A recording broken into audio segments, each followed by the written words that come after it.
Today we're going to talk about hard edging, and what I mean by saying that is back just a couple of years ago, Gamer's Workshop used to use a lot of hard edging. In fact, if you look at a lot of their boxes, you can still see the hard edging, and look through their catalogs, you can still see that type of painting used from back then, even though it's not commonly used in Golden Demon competitions and such like that. But you have to see one to understand the other. So we're going to go ahead and explain it to you and talk about the different ways that you can use hard edging. Now you can see by this that all along the bottom here and all along the tops of all of their armor, you can see what looks like the sun shining off the corners. That's what I'm talking about when I say edging. Because it's so light and it's not blended in, this is what I refer to as hard edging. We're going to go through that and we're going to teach you those techniques today. Now the first thing I'm going to do is I'm going to take my ice blue, I'm going to trace along everywhere where they have any sort of symbols, edges, whatever. I'm using a very fine brush to do this.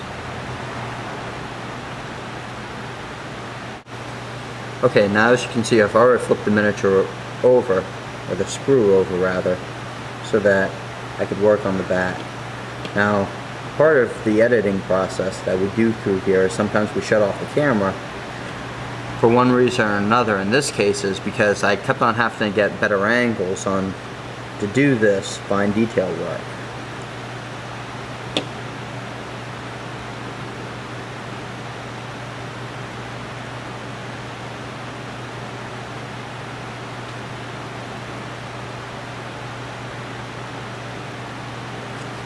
But there we are. We're done with the first layer.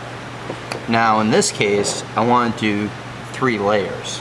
Now what I'm going to do with what I did with the first layer is I pretty much put an edge around everything that had actual edges to it. Now what I want to do with the second one is just primarily the top edges where the sun would be shining down on them.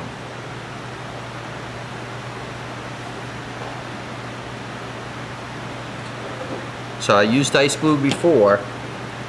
Now I'm going to be using a gray to lighten this up a little bit. But like I said, only on the top edges. Now I'm going to be doing a further step later on. Now if you wanted something that was a lighter color for any reason, it would have been very possible for you to just mix the ultramarine blue with the ice blue.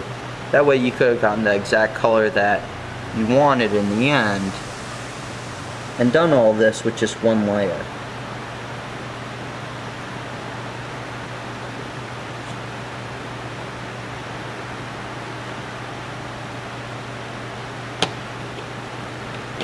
Now that I've done this, I'm going to move on and put on my last layer.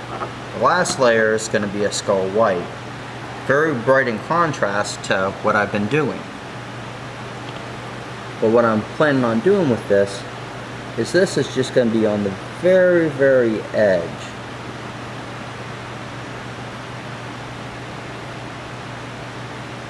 And again, it's only going to be for the topmost things. In fact, I'm going to use it on about 50%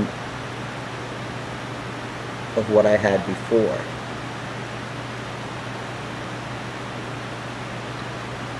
Now you can see that you can definitely tell the layers of colors on the edging. Now like I said, if this was just going to be a finished product, I would have never used the straight ice blue. I would have used ice blue and ultramarine blue, mixed them 50-50. They've gotten a little bit softer of a color so it didn't stand out quite as much. But this is the tip for the day.